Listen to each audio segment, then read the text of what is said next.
Ukrainian military expert Dmytro Snehiryov believes that the Russian offensive in the Kursk region is connected to the broader international situation. Notice that Putin arrived in the Kursk region just before the negotiations on resolving the war in Ukraine intensified. This is about raising the stakes.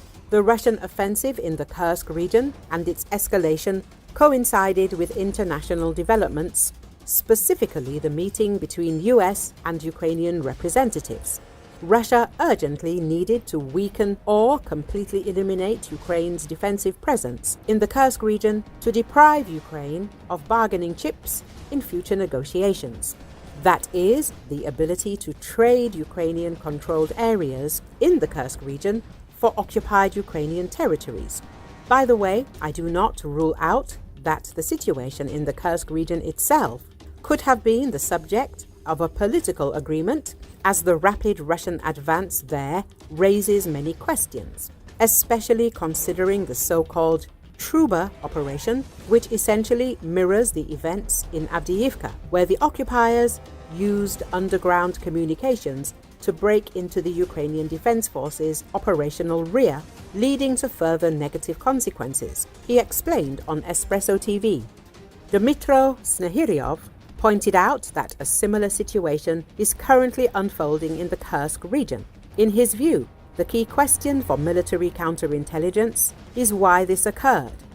How can you not realize that there are underground communications that can be used after 7 months of being there? For me, this is not quite clear. In addition, there has been a sharp intensification of hostilities directly on the front line in Ukraine. More than 250 military clashes have been recorded recently. Russian forces are trying to improve their tactical position in key areas and do not abandon the goal of trying to reach the administrative borders of Donetsk region. At the same time, the military expert emphasized that the operation of the Ukrainian armed forces in the Kursk region was of great importance and successful. Despite all the criticism, let's assess the situation objectively. After Ukraine's counteroffensive in the Kursk region, Russia redeployed its most combat-ready units there from the front line: Marine brigades, airborne divisions, GRU Special Forces divisions, the General Staff's Special Forces division, and a Rosgvardia Special Forces division. The total Russian troop presence reached up to 65,000. Now pay attention. According to Ukraine's Defense Intelligence Directorate, Russian losses in the Kursk region amount to approximately 48,000. This means we have neutralized and eliminated Russia's most capable military units in Kursk. Training Special Forces operatives, Marines, and mid to high-level airborne commanders takes years. Russia has plenty of cannon fodder, but a few specialists. This is the first and most important military aspect, he explained.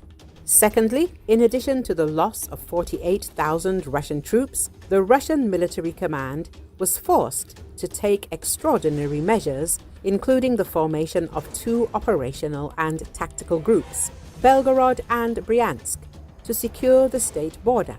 According to the expert, the total number of troops in these groups reached up to 90,000, effectively blocking operational reserves within Russian territory.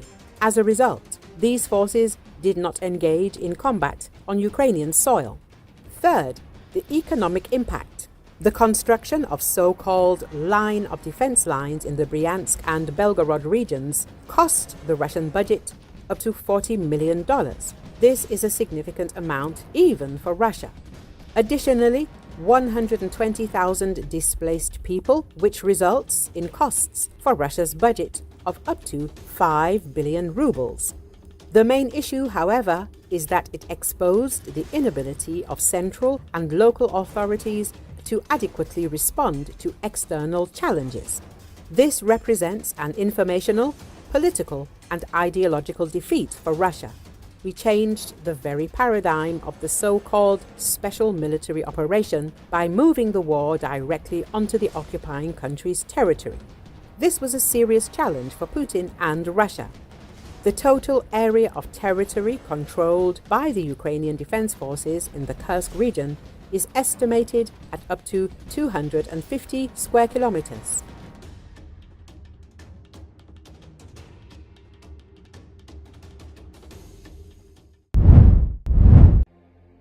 Finland on Thursday announced a new arms package for Ukraine amounting to around €200 million and pledged more defense cooperation with Kyiv.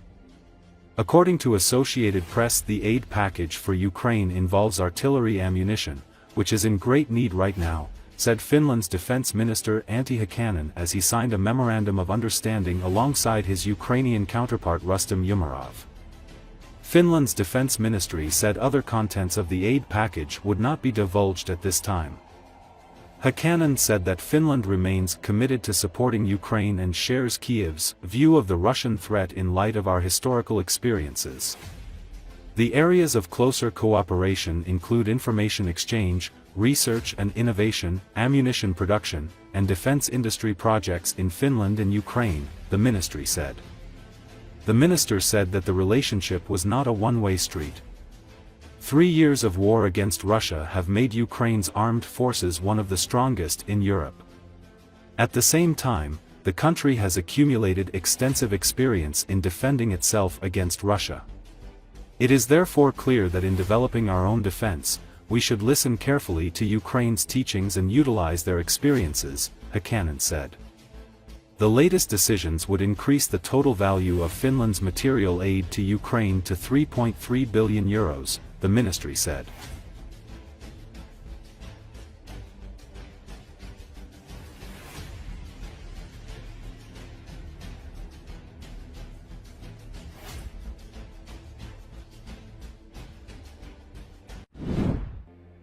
British Prime Minister Keir Starmer expressed disappointment Wednesday over the Trump administration's decision to impose tariffs on global steel and aluminum imports, and said a retaliatory response was possible. According to Associated Press, during his weekly questioning in the House of Commons, Starmer said his government was taking a pragmatic approach, but we will keep all options on the table. Starmer, leader of the center-left Labour Party, said negotiations with the Trump administration over a bilateral trade deal were ongoing. Starmer was responding to a question from the leader of the centrist Liberal Democrats, Ed Davey, who said the UK should be taking a more robust approach with the US president like the Europeans and like the Canadians. Britain is not part of the European Union, which Wednesday announced import taxes on American goods, ranging from steel and aluminum to bourbon, peanut butter and jeans in response to Trump's move. Starmer has worked to build strong ties with President Donald Trump, in hope of avoiding the tariffs levied on many other U.S. trading partners. After a meeting last month at the White House, Trump and Starmer said their governments would work on sealing a long-elusive U.K. trade deal. The tariffs are a new blow for Britain's once mighty steel industry, which has shrunk dramatically from its 1970s peak and now accounts for 0.1% of the economy. Thousands of jobs are due to be lost at the country's biggest steelworks, at Port Talbot in Wales, as owner Tata Steel tries to make the unprofitable plant leaner and greener. Trade body UK Steel said that in 2024, Britain exported 180,000 metric tons of steel to the United States, about 7% of the UK's total steel exports by volume and 9% by value. The aluminum industry says the US market accounts for 10% of UK exports.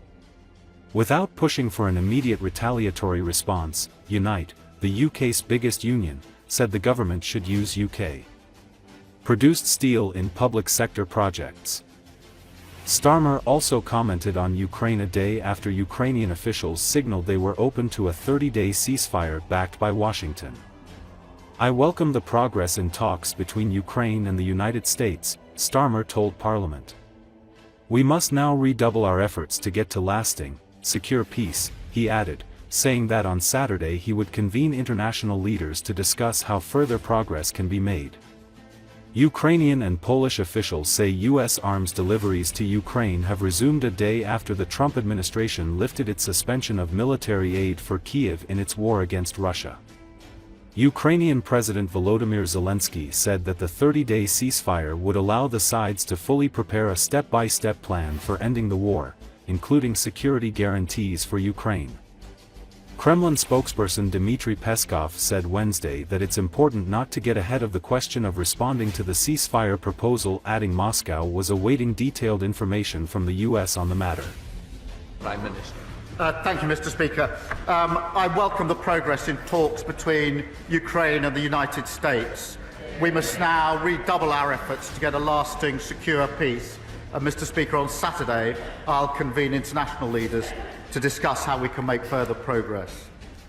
Can I also pay tribute to the bravery and dedication of all those responding to the ship collision off the East Yorkshire coast? Our thoughts, and I'm sure of the whole House, are with the family of the crew member who is sadly presumed dead.